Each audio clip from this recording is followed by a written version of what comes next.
So yesterday I made a video talking about how druids who eat meat would technically be considered an evil act because the druids can talk to the animal and thus the animal could plead for their life, not want them to do it, and because the druid could do it, it would be considered evil.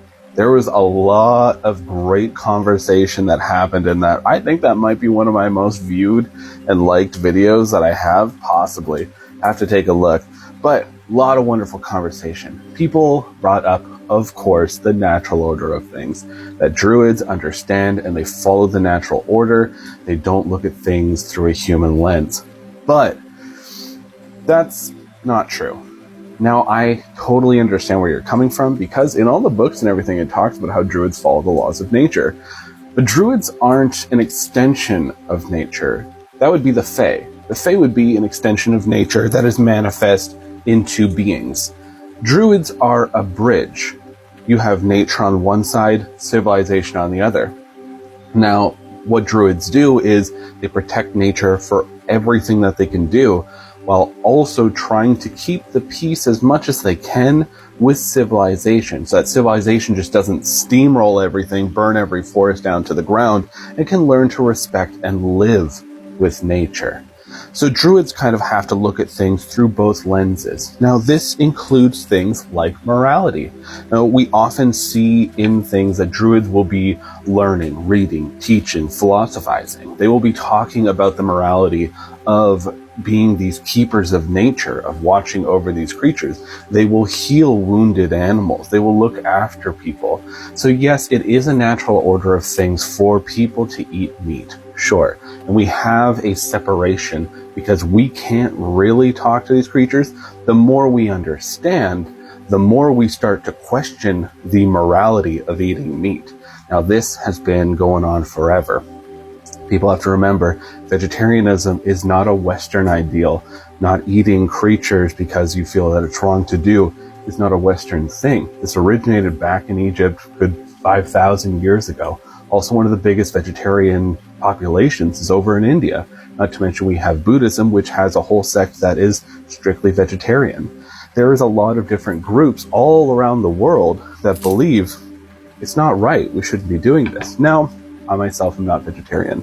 I'm simply talking about the whole situation. So with druids can speak to these creatures. They can converse with them. Often we will hear in stories with druids saying, these creatures are my friends. I have conversations with them every day. We talk about our day. We talk about the things we saw, how we're feeling, all that kind of stuff. So druids will form these deep connections, which implies that a druid can have meaningful conversations with animals. So if a druid has the ability to have meaningful conversations with the animals, that means the animal has the base intelligence in order to have this kind of conversation. Now, I'm not saying that animal is going to sit down and start doing complex algebra or anything like that, but the animal nonetheless has feelings, memories, emotions, the whole thing, which we do understand that animals do have in our modern day. So when a druid is able to go out and hunt, they have to be able to kill these creatures that they could very much understand and talk to. That's where our civilized human morale, like the morality of it, would come from this being an evil act. That's the discussion. Would we consider this an evil act? I think so. If people started hunting other people to eat people, then we would say, yes, that's an evil act. If somebody killed somebody for sport, yes, it's an evil act. So if a druid views animals on the same level that they would view people, and they're able to do this, then yes, it would be technically considered. And people brought up the point of, what about plants? If druids can speak with plants, then that's a whole other ball game. They can't be doing this.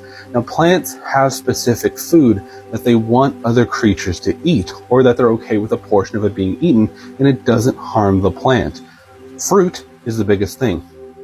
Fruit is designed to be eaten by other creatures so that the seeds can be placed further away from the tree.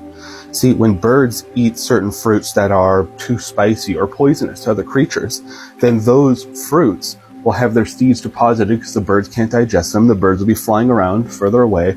The seeds are deposited further away. The plant is able to grow. Same with other larger fruits. You have mammals that are taking these fruits and then they're moving further away, like for instance, different kinds of apes. and they will deposit the seed somewhere else, but they'll eat the fruit. Thus, you're bringing the seed over, you're helping propagate the species of the plant.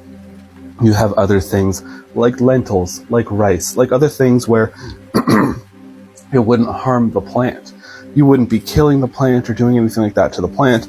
And as long as you make an agreement, hey, I will spread a number of these seeds, continue spreading more plant, but we're going to have some for us, the plant would agree, because that's the whole plant's goal.